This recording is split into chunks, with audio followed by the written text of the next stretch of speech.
están? Qué gusto saludarles. Es una emoción, como todos los podcasts que hacemos aquí en Diana Rubalcaba, el podcast. Agradezco de antemano al Beat Center, que es donde se graban las instalaciones y que sin su apoyo no fuera posible este gran esfuerzo de contenido y de traerles a ustedes a personalidades que puedan llegar a inspirarlos y a motivarlos y que sepan ustedes qué hay detrás de todo lo que ha tenido que pasar para llegar a donde está.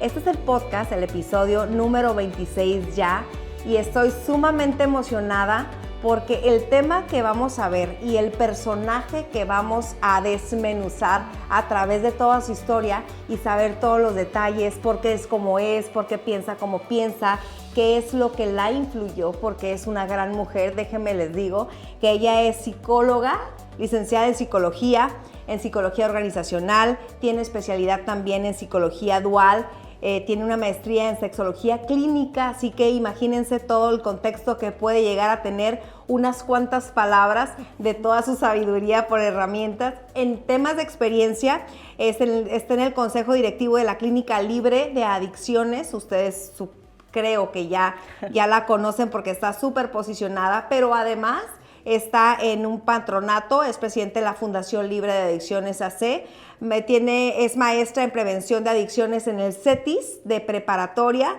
que ha de ser una gozadera de los alumnos contigo y ahorita la vamos a presentar. Hace también consulta privada, da conferencias y por supuesto que también se dedica y la pueden contratar para asesorías empresariales. Qué increíble poder llegar a contratarte para tener más productividad en cualquier empresa y más resultados. Y bueno, la pueden seguir en sus diferentes páginas, pero para ya no hacerla de tos, bienvenida al episodio número 26 de Diana Rubalcaba, el podcast, Alexandra Rubio.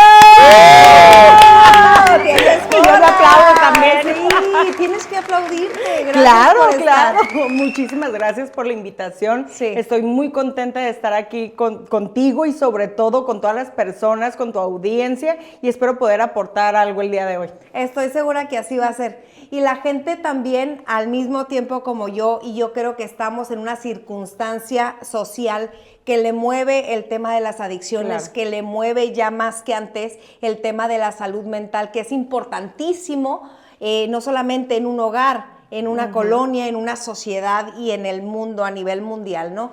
Sin embargo, quiero enfocarme en la primera parte para conocer tu historia, por qué te dedicas a lo que te dedicas, sé la influencia que tuvieron tus papás en ti, que siguen teniendo, y has tú tenido esta tarea desde muy chiquita que te ha apasionado tanto, me imagino, que por eso estás donde estás. Entonces empieza con tu historia. Muchísimas gracias, Diana, y sobre todo es una excelente pregunta porque ¿de dónde nace todo esto? ¿No? Sí, ¿De dónde sí. nace Clínica Libre? ¿De dónde nace Fundación Libre de Adicciones?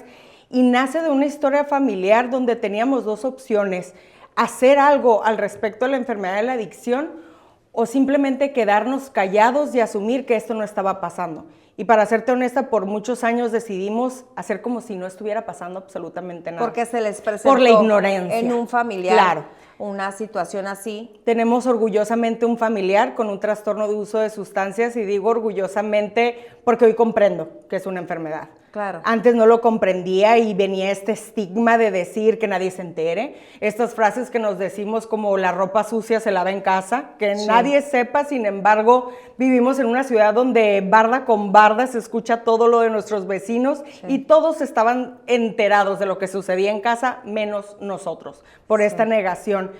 Lamentablemente. ¿A los cuántos años tenías tú cuando estaba pasando esta situación? Tenía aproximadamente unos 12, 13 años. Marcó. Y marcó totalmente, y sobre todo cuando es un familiar que amas con todo tu corazón y que sobre todo ves para arriba. ¿Antes de esto veías las adicciones algo muy lejano? Ni siquiera las conocía, ni siquiera había escuchado la palabra o el nombre de las sustancias, sí, ni siquiera tenía ni la menor idea que las sustancias son irrelevantes cuando hablamos de adicciones. Realmente lo que importa son los mecanismos de defensa, nuestros valores, nuestra comunicación. Entonces era un desconocimiento. El poder decir no. Claro, el poder decir no también, el poner los límites, que entonces cuando nos abundamos a un programa de recuperación y decidimos individualmente, los miembros de la familia, poner nuestra vida y nuestra voluntad en las manos de un programa de recuperación, fue cuando nos dimos cuenta que nuestra vida tenía que cambiar 100% y para toda la vida. Y en ese momento tenías 12 años, quiero imaginarte y remontarnos a todos, también a los que nos están escuchando, ¿qué estaba pasando por la mente de una niña? ¿Había simplemente conductas que no eran normales o ya generaban un problema no solamente de preocupación? Creo que lo más grave es la costumbre. Nos acostumbramos a vivir mal, que se nos hace cómodo. Esperamos el grito porque estamos acostumbrados al grito. Estamos acostumbrados al golpe, al ruido, que se vuelve también en un modo y un estilo de vida. Que ese estilo de vida, que si yo te comparto que lo empecé a ver a partir de los 12, abarcó hasta los 16 años que en familia tomamos la decisión de hacer algo al respecto. 4 años. Entonces, 4 años. Pudiendo o tratando de sobrevivir. Exacto. A como les dio a entender. Totalmente. Sin tratarlo, pues. Sin tratarlo, sin hablarlo y sobre todo como esta cuestión que mencionan en muchas literaturas, con un elefante en la sala, que todos lo podemos llegar a ver, pero nadie comenta del tema. Es decir, venía y ¡ay, otra vez! Y así pasaban los días. Y así pasaban los días, las horas, y crecía más un resentimiento. ¿De dónde crees que se haya originado? Me imagino que ya ha pasado tiempo y ustedes han podido tratar de asimilar y entender. Uno por la recuperación, otro por el apoyo del contexto familiar de la casa. Creo que es sumamente valioso e importante tener gente que esté ahí firme, ¿no? Claro. Aunque no te gusten lo que te digan, es como te lo están diciendo con amor. Totalmente. Entonces, deciden ustedes a lo mejor tratarlo, ya hablarlo con familia, porque cada quien lo hablaba de manera individual. Pues la verdad es que estuvo un momento en el que ya, no quiere decir que nos cansamos, sino que ya la gota que derramó el vaso y el vaso ya estaba derramado desde hace muchísimo tiempo. Pero estábamos esperando esa gota. Llegó un momento en el que, ¿qué más tenía que pasar? ¿Qué más teníamos que aguantar? Que nos llegó, y sobre todo mi mamá, el valor de tomar las riendas y decir, algo tenemos que hacer ya. Y sobre todo, aventarnos a lo desconocido. Y digo lo desconocido porque a pesar de tener una carrera profesional como abogada y mi papá como médico, a final de cuentas, la enfermedad de la adicción, cuando llega a casa es algo que desconoces totalmente. En la ignorancia total. En la ignorancia total, que no te la explican en los libros como tal y sobre todo cómo la vas a sentir como familiar y como persona con un trastorno de uso de sustancias. Y estamos hablando de hace ¿cuántos años? Hace 17, 18 años. Hoy sí encontramos con centros, con clínicas, con todo. Antes había... La verdad es que en Tijuana había una institución y había anexos y había centros de rehabilitación, pero en el desconocimiento también había este estigma de decir qué pasa si lo van a golpear, qué pasa si le van a hacer algo. Adentro. Claro, o también en las instituciones decíamos, ¿cómo vamos a pagar el tratamiento de nuestro familiar? Porque es sumamente un problema costoso. de salud pública. Totalmente. Y que ustedes tuvieron el privilegio de sacar por el tema de las buenas condiciones, a lo mejor económicas, pero es un privilegio. Es un privilegio. Que no tuviera que ser. Totalmente, y sobre todo es un derecho que todos tenemos como ser humano de tener la oportunidad de un tratamiento digno. Y lamentablemente en nuestra ciudad y en nuestro estado no hay lugares que puedan ofrecer un tratamiento digno y que sobre todo no maneje tiempo. Vemos otras enfermedades como el cáncer y te sometes a un tratamiento y te dejas guiar en el tratamiento. En la enfermedad de la adicción no debe por qué haber un tiempo estipulado de 28 días, 30 días, porque ahí es desconocer que es una enfermedad multifactorial y que todos somos diferentes. Las razones de la persona que lo estaba padeciendo de primera instancia, también había negación de un problema como tal, de una enfermedad, era solamente una acción social o un comportamiento social. Fíjate cercano. Que los mecanismos de defensa toman un papel muy importante, tanto en la persona con un trastorno de uso de sustancias como en la familia. La negación es de los principales, ¿por qué? Porque prefiero no ver. Prefiero no aceptar lo que está pasando y poner esta cortina de humo, y la verdad es que la negación eterniza la enfermedad, pero sobre todo da permisividad. Mientras yo sigo negando, sigo absteniéndome de tener una responsabilidad, por lo tanto, te permito y te permito. Y he escuchado mucho algo en familias. No me hizo tanto daño el alcoholismo, la adicción de mi familiar. Me hizo más daño la permisividad. Porque si hubieran puesto un alto a tiempo, claro, muchas cosas se hubieran podido haber prevenido. Y allí, ¿quién pudiera tener? La familia. La familia. Somos el principal benefactor, promotor, patrocinador incluso de la sustancia por esta negación. Necesito dinero para la escuela. Ay, aquí te lo doy, cuando sé perfectamente que no es para la escuela. Claro, tienes que ir a pagar la colegiatura. Totalmente, pero nos ponemos una venda en los ojos cuando sabemos que ese dinero va para una sustancia, pero no lo quiero ver. Y lo ves ajeno, llega a tu casa, no saben qué hacer, hay negación de 4 años, empiezan a tomar acción, que es tu mamá, que me imagino que es la que tiene la fortaleza, porque tienes que tenerlo, ¿no? Muchísima fortaleza y valor. Y valor para hacerlo. Entonces, ¿lo llevan a dónde? Lo llevamos a nuestro familiar a una institución fuera de la ciudad, pensando y deseando y poniéndonos en las manos de Dios lo mejor. Y el programa ustedes pensaban que era completo. No teníamos ni la menor idea. Sí, antes de meterse al mundo, ¿no? Lo único que sabíamos era que ya no podíamos más. Sí. Y que cualquier cosa que estábamos haciendo no estaba funcionando. Así es que intentar algo diferente, pues por lo menos iba a ser algo distinto a lo que estábamos acostumbrados de hacer. Ya no teníamos otras opciones. Sí. El ver el desgaste físico y emocional de una persona que amas es sumamente denigrante y sobre todo no hay una empatía humana. ¿Cómo dejas morir a una persona así cuando dices que la amas? Sí. Sobre todo es cuando comprendemos que una persona adicta es una persona incapaz de expresar lo que siente, incapaz de pedir ayuda. Entonces ahí viene nuestra parte humana de decir, si tú no puedes, yo voy a abogar por ti y yo voy a luchar por ti. Porque sé que no se está haciendo lo correcto, sé que no puedes. Que yo tengo que hacerlo. Claro.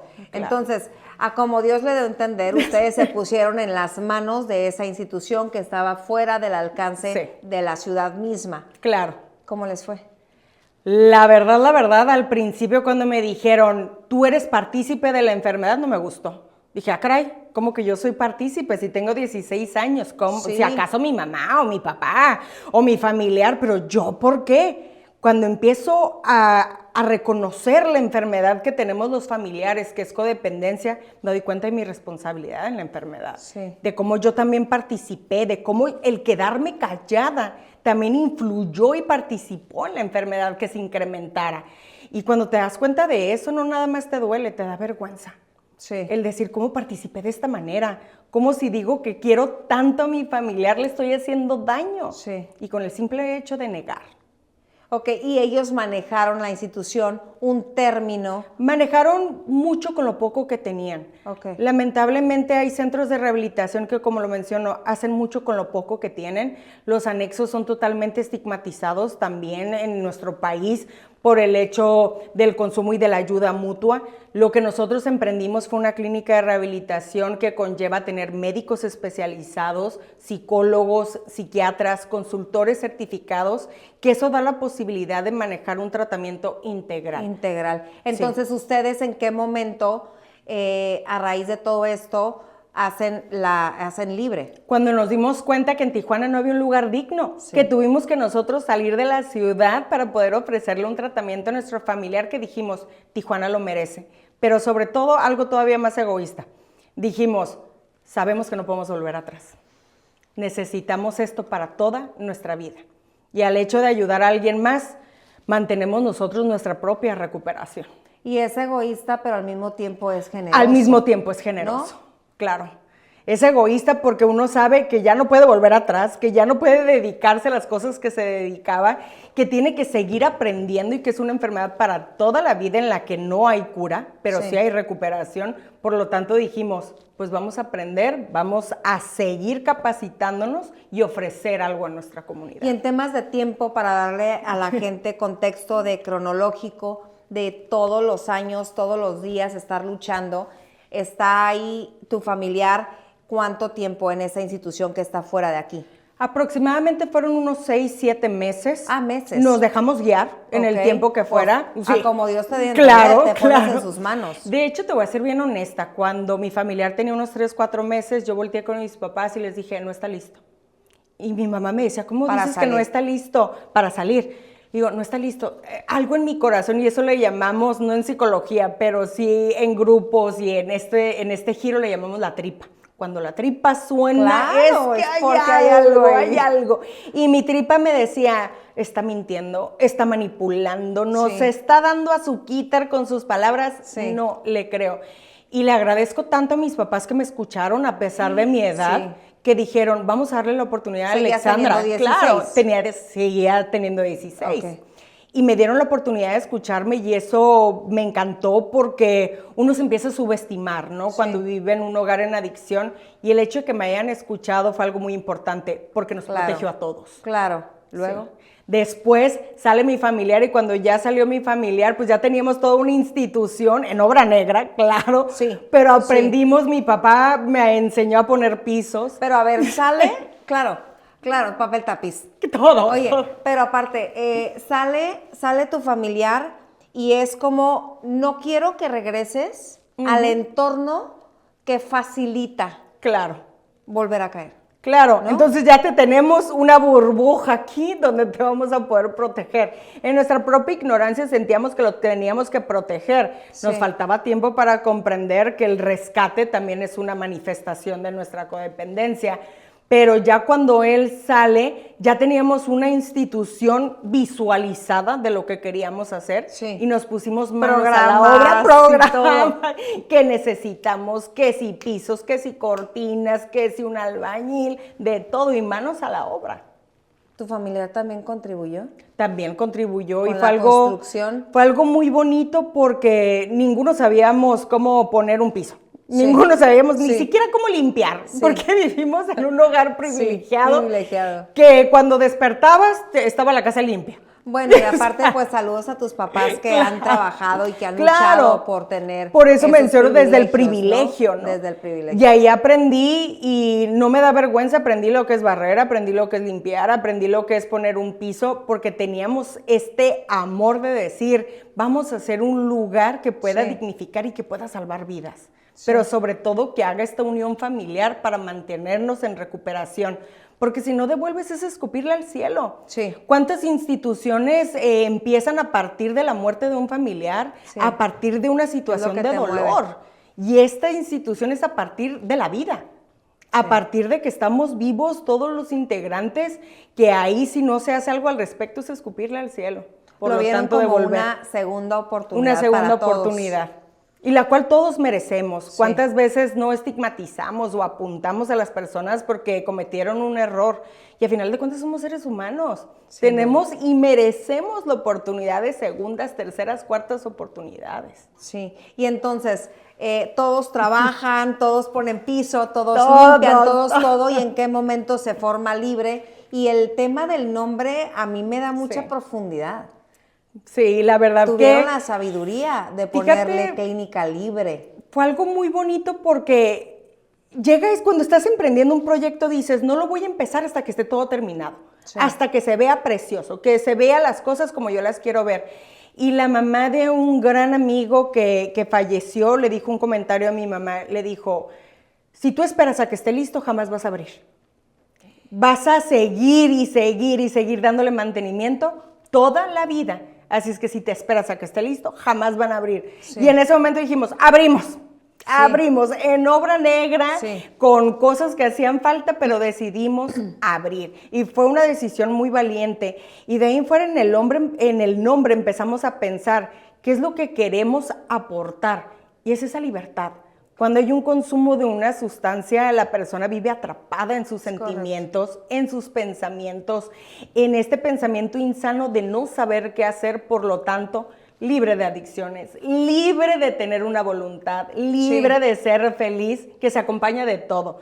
Y la mano, pues es esta mano ayuda que te externamos en el hecho de decir, aquí estamos. Es que el logo ya lo han visto ustedes, porque la verdad es que ustedes son de las clínicas o de los centros más reconocidos y mejor posicionados. Gracias. Pero como tú dices, de manera integral, ¿no? Claro. Porque han visto ustedes pasar familias y familias enteras ahí desfilando y siguen recomendando Claro. libre, ¿no? A través de los años. Sí. Seguramente fue lo que te motivó a estudiar psicología. Fíjate que yo quería estudiar medicina y mi mamá me decía, va a ser mucho tiempo, te vas a desgastar. Y llegó una persona que me dijo, tienes 10 pacientes, los 10 tienen apendicitis, a los 10 los vas a operar de la misma manera, pero a los 10 como persona los vas a tratar de 10 maneras distintas.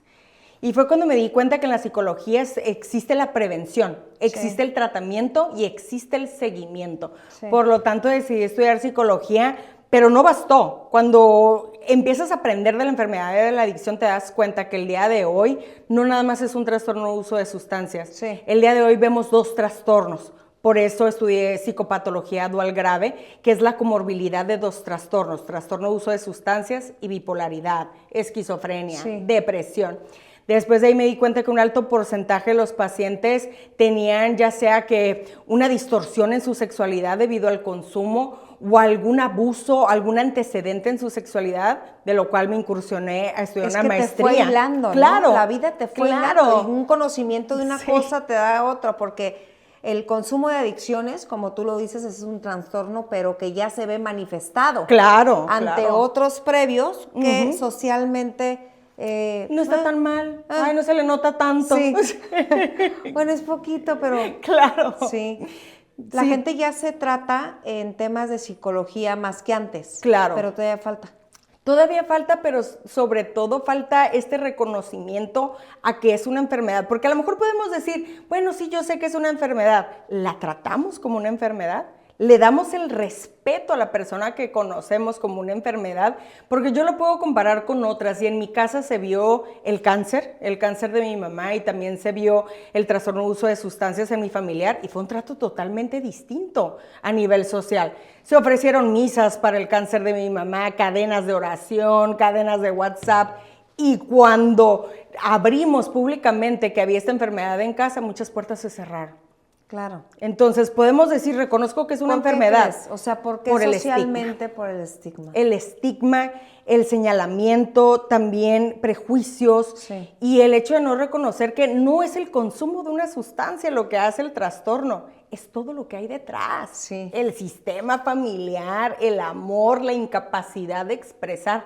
Eso es realmente la patología del trastorno de uso de sustancias. Es correcto. Y no solamente están esas adicciones. Claro. ¿No? ¿Decimos? Claro. Bueno, yo hablaba en la mañana, ¿no? De la adicción que te puede generar una persona, ¿no?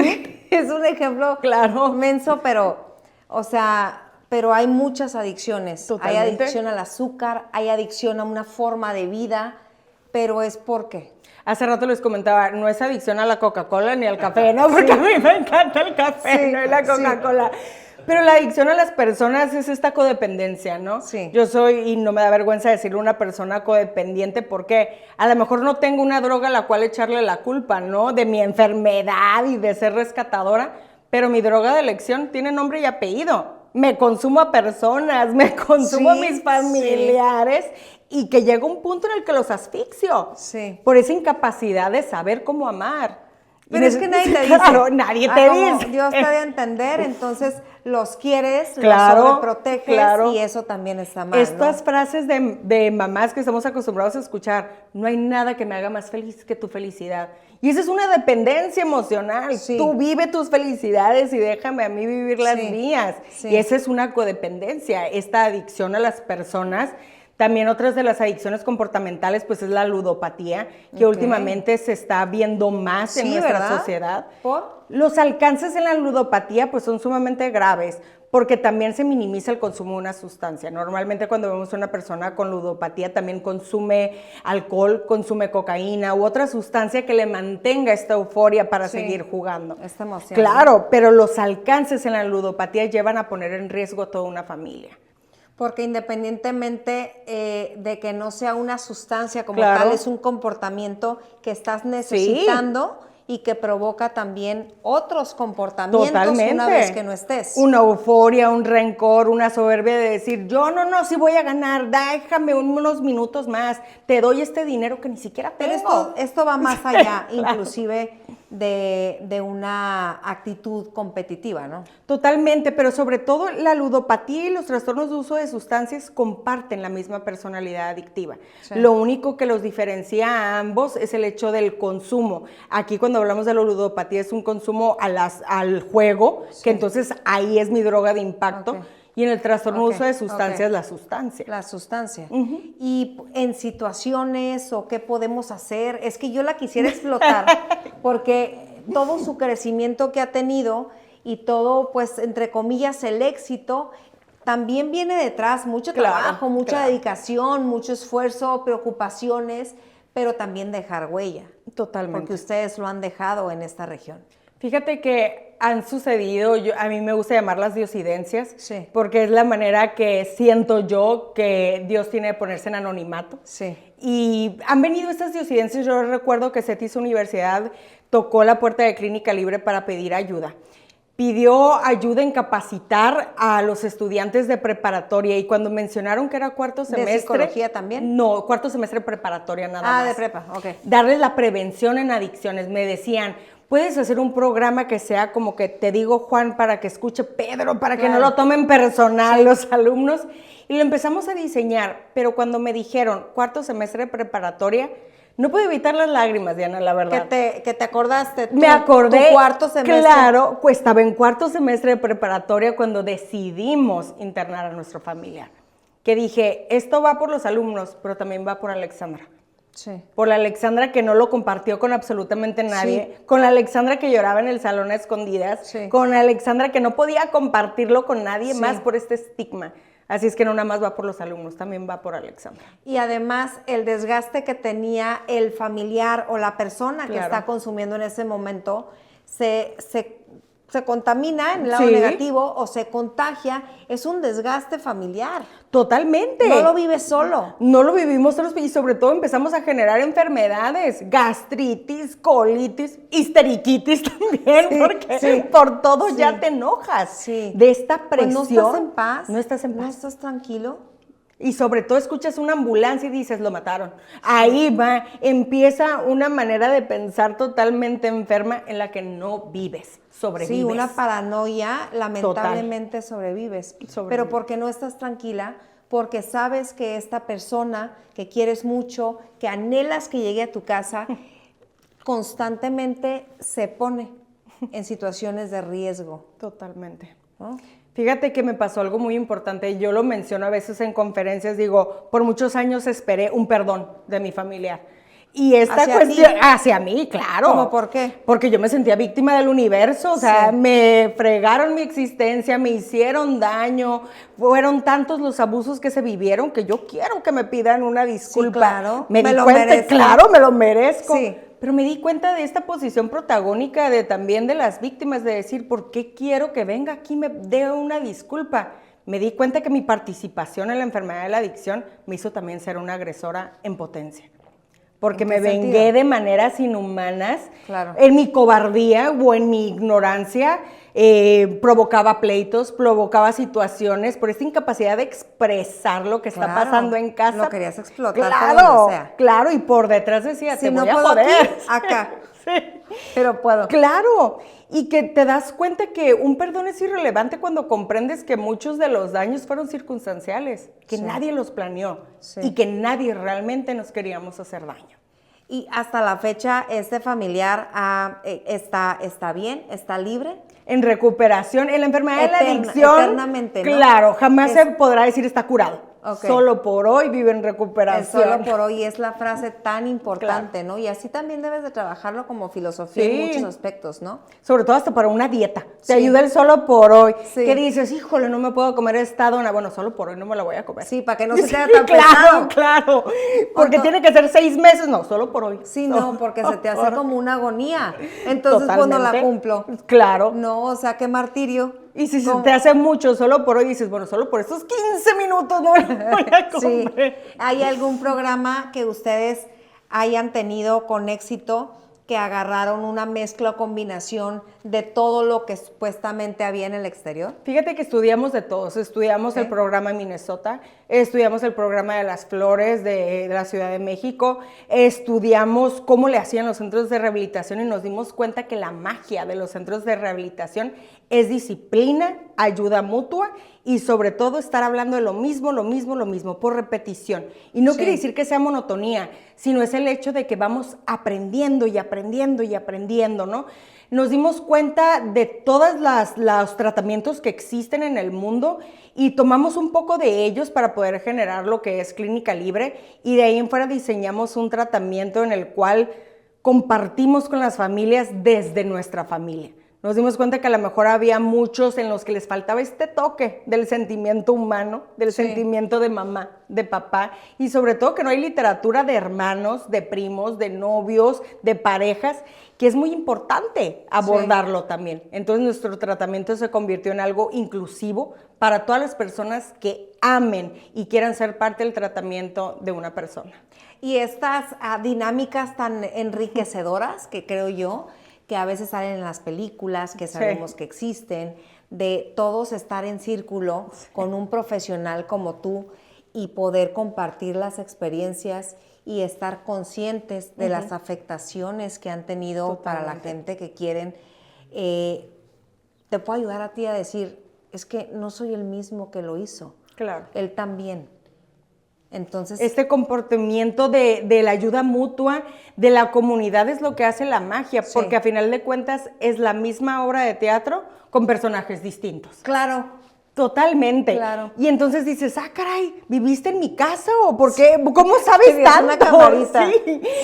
¿Tu mamá era mi mamá? ¿O qué te pasa? ¿Por qué cuando describes a tu familia la describes como la mía?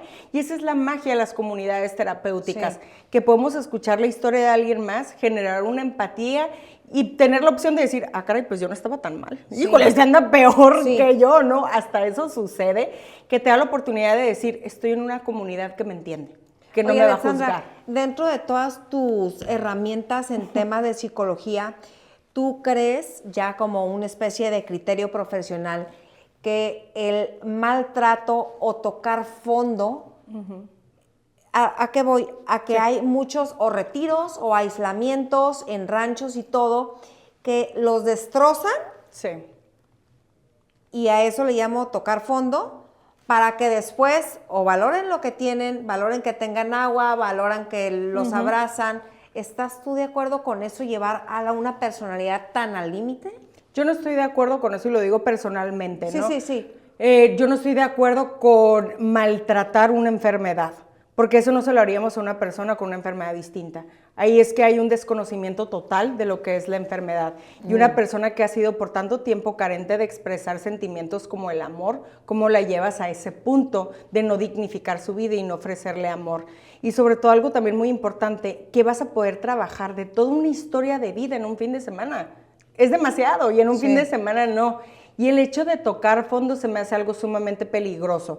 Peligroso en el sentido que a lo mejor minimizamos los fondos de sufrimiento que hemos vivido a lo largo de nuestra vida y decimos, tengo que vivir algo más grave. Entonces minimizamos esos fondos que a final de cuentas, sea el que sea, por más mínimo que lo podamos a poner, ese fondo de ahí me agarro para buscar una ayuda, una recuperación. Pero los minimizamos y aquí lo importante es, muchas veces el fondo tiene que ver con la vida y no me puedo esperar a arriesgarla. Y eso es cuando es peligroso, ¿no? Ese fondo de sufrimiento. ¿Y por qué crees que siga habiendo lugares en donde siguen ofreciendo ese tipo de experiencias? Porque el día de hoy tenemos una intolerancia a la frustración. El día de hoy queremos las cosas rápidas. Estamos en una sociedad que hasta Amazon y queremos Amazon Prime porque queremos que me lleguen las cosas en el momento. Si no, porque no tengo tiempo. Sí. Y en el momento en el que pago algo ya estoy viendo la ruta para ver en cuánto tiempo llega. Claro. Entonces es esta intolerancia. Razón, queremos las cosas rápido en el momento. Entonces de ver un tratamiento que son 6 meses a 1 año o no me dicen el tiempo a un fin de semana, pues escojo el del fin de semana. Pero además no son palomitas. Claro, aparte no estaban consumiendo chocolatitos, ni mucho menos. O sea, cada sustancia, hablando de sustancias, o cada adicción, te va premiando en el cerebro en el funcionamiento. Por eso la psiquiatría a mí me encanta, me apasiona.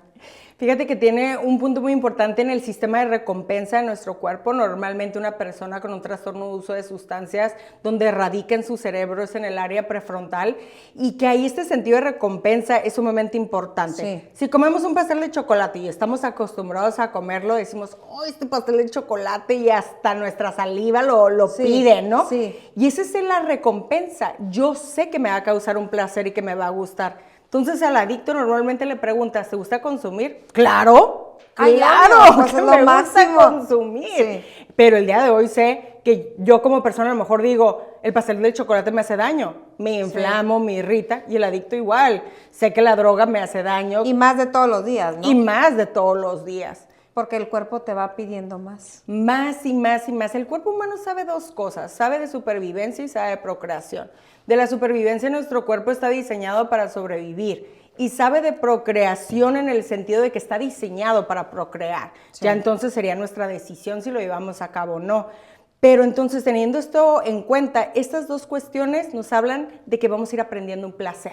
Sí. El hecho de sobrevivir, el alimento nos da placer. Sí. El sentido de la procreación también, en relaciones sexuales, también nos da placer. Sí. Pero nos volvemos atascados y decimos, de este placer quiero mucho. Sí, quiero mucho, quiero todo lo que hay. Este placer. Sí. Y así somos en el ser humano. ¿Por qué? Porque este sistema de recompensa me dice, quiero más. Quiero más. Oye, yo me siento muy orgullosa de mí misma por haberte invitado, porque le estamos compartiendo a las personas tantas herramientas, claro, tantas realidades que cada uno en sus casas podrá llegar a tener sus circunstancias diferentes. Quiero que me hables de la equinoterapia. La equinoterapia, fíjate que te voy a ser muy honesta, en un principio la subestimé. Dije que va a ser un caballo y aparte que de repente le pise a alguien en la bronca los que nos metemos y pisa a alguien si alguien se cae. Pero es una magia la que se vive con la equinoterapia. Sí. Es impresionante cómo el caballo es un reflejo de nuestros sentimientos. Sí. Y si no nos queremos mover en nuestra vida, en nuestro proceso emocional, el caballo no se mueve. No se mueve y no hay poder humano de que ven para acá, mendigo caballo. Jálame, vas a ver que no se puede. La equinoterapia, cuando la manejamos a nivel grupal, nos da la oportunidad de apoyarnos en equipo, de ver nuestras posibilidades. En clínica ponemos hasta juegos de tenis con el caballo y vamos midiendo en cómo juega la persona, jugamos voleibol. Claro. O sea, llévanos y grabamos ahí. Me encantaría, son bienvenidos todos. Y sobre todo se tienen que subir al caballo también. Sí, sí. No, hombre, tenemos pavos reales, tenemos mascotas, gatos. Son bienvenidos porque los animales brindan este apoyo. Cuando tú tratas bien a un animal, dignifica su vida. Sí. Y los pacientes comen y está de repente brinca el gato, brinca el perro, se llevó la hamburguesa del paciente.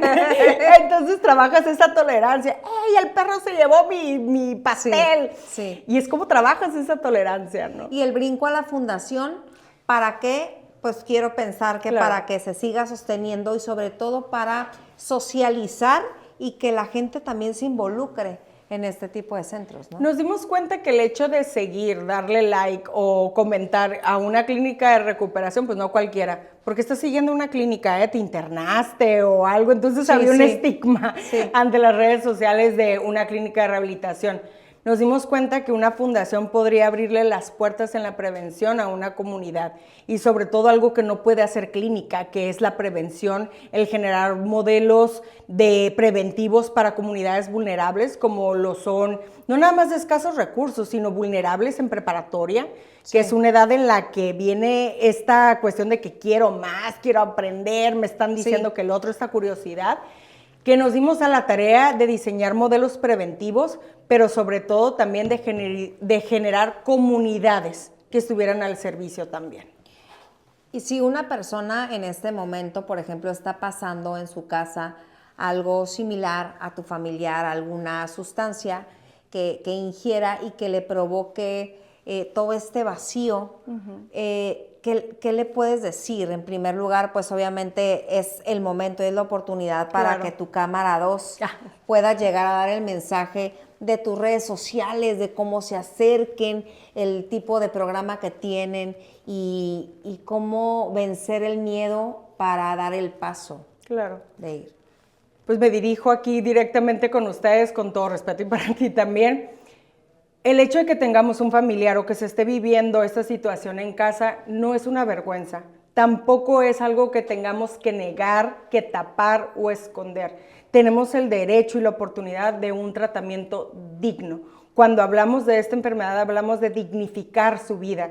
Reconocemos que es esta incapacidad de expresar sentimientos, emociones. Te puedo decir a ti que me estás viendo, te puedo decir que tu familia no es la única en esta situación. Que tu familia no es la única que ha vivido situaciones que a lo mejor no te atreves ni siquiera a mencionar. Lo que te puedo decir es que hay ayuda para nosotros, que existen tratamientos y que sobre todo nos merecemos vivir. Y nos merecemos todo, no nada Nos más merecemos quién todos. está involucrado Toda directamente, la familia. toda la sociedad, porque esto no es de un sector social, Claro, es un no problema respeta. de salud pública. Totalmente. Y tu papá, que es médico, decía en un grupo que se llama Minarete, el cual coincidimos a veces cuando podemos, decía, es que muy pocas personas, muy pocas instituciones y muy pocas autoridades lo entiende como Totalmente. un problema de salud pública. Totalmente. Y como un problema preventivo para otros tantos. Claro. ¿No? Para inseguridad. Totalmente. Sí. Pero carecemos de aprendizaje en lo que es la reinserción social. Sí. Me tocó un expaciente que a la hora de que estaba llenando un formulario para entrar a un trabajo me decía, Alexandra, no me lo dieron. ¿Por qué? Decía, ¿perteneces a un grupo? Pues sí, yo puse AA, NA, y yo, pues, si perteneces a un grupo de sindicato, no de que si perteneces a un grupo a un partido político, güey. ¿Por qué? La enfermedad es tuya, tú decides por este anonimato. Sí, pero no es porque sea algo malo ponerlo, sino por no estamos preparados, no estamos preparados como sociedad. Ah, ok, perfecto. Pues véngase claro, para acá, el jefe le dice que es AA, que es NA, Alcohólicos Anónimos, Narcóticos Anónimos, no, mijita, pues, no, ¿sabes qué? Prefiero no darte esta oportunidad. Entonces, le damos oportunidad a la reinserción social, sí. Les damos una segunda, tercera, cuarta oportunidad.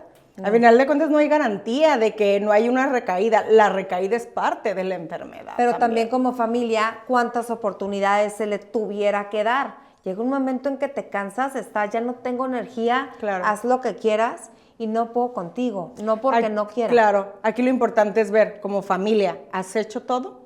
Porque muchas veces es fácil decir, no, es que el adicto siguió consumiendo. A ver, como familia, ¿dejaste de rescatar? ¿Dejaste de reaccionar? ¿Dejaste de generar esta dependencia de controlar y de estar atado? Si no lo hiciste, la recaída también es de uno. Entonces vamos a la par. Vamos totalmente. Está bien intensa. Y hablando de unas vías en paralelo, como si fuera un trenecito, estás en psicología, te metes a sexualidad, porque también te das cuenta, te metes a los fondos y estás en la construcción y estás en la fundación y estás en todo. Ahora entiendo todo tu éxito, porque eres una referencia. Gracias. ¿Qué crees que tengas tú como psicóloga, como profesionista y que le puedes llegar a dar a tus pacientes, vayan contigo por el motivo que vayan? Yo creo que lo más difícil que ha sido trabajar en esto y mantenerme en Clínica Libre ha sido la congruencia. La congruencia ha sido lo más difícil porque tú volteas a ver a Alexandra y Alexandra ha tenido una historia, ha tenido errores, pero el día de hoy tú ves a Alexandra que es congruente con lo que expresa tanto en su manera de hablar, con sus amistades, con su estilo de vida, y eso es lo más difícil. Sí. Porque si realmente quiero dar esta participación ciudadana de lo que es la recuperación, pues empieza por mí. Y el programa de recuperación dice, esto no es por promoción, es por atracción. Y a medida de que se pueda ver en Alexandra decir, ay, ¿desde cuándo acá es tan segura? ¿Desde cuándo acá habla bien? ¿Desde cuándo acá tiene tanto amor que regalar? Es mi recuperación. Desde que me salió. Desde que me di la oportunidad de decir, tomo las riendas de mi vida y esto va por mí, por mi familia y por los que se sumen. Pero estás orgullosa de ti misma. Estoy orgullosa de lo que hemos logrado en familia y sobre todo también de decir, no soy una persona egoísta y quiero mi comunidad. Sí. Los amo con todo mi corazón porque sé, como les digo a mis alumnos, sé que de 300 alumnos, uno va a escuchar. Uno va a aprender algo y ese uno para mí es el pago de la clase. Y es que no quiero imaginar cómo están los alumnos al impartiendo a Alexandra Rubio la clase, pues. O sea, así, ¿no? Es interesante la respuesta de los jóvenes y sobre todo te nutren, te mantienen al día. Sí. ¿Qué dices? ¿Sigues en prepa? Sigo en prepa. Sí, en cuarto semestre. En cuarto semestre. Qué mágico. La verdad que sí, es un regalo, es difícil, claro. Claro que el cuerpo también, ves a los alumnos que corren las escaleras y uno va de pasito en pasito y dices, porque no es lo "Mendigo". mismo. Sí. Claro, no es lo mismo. Sí, como niños se van a caer. Claro, y sobre todo esta parte que pues uno también fue alumno, ves que esconden el celular. Yo valoro cuando generan más recursos para esconderlo de tal manera, no la obviedad, ¿no? Sí, a ver, no, por ya, favor, mija, sí, Nico, juégale ten tantito, creatividad, o sea, papacito. juégale. Por lo menos Sí. que yo pueda decir, bueno, intentó tener un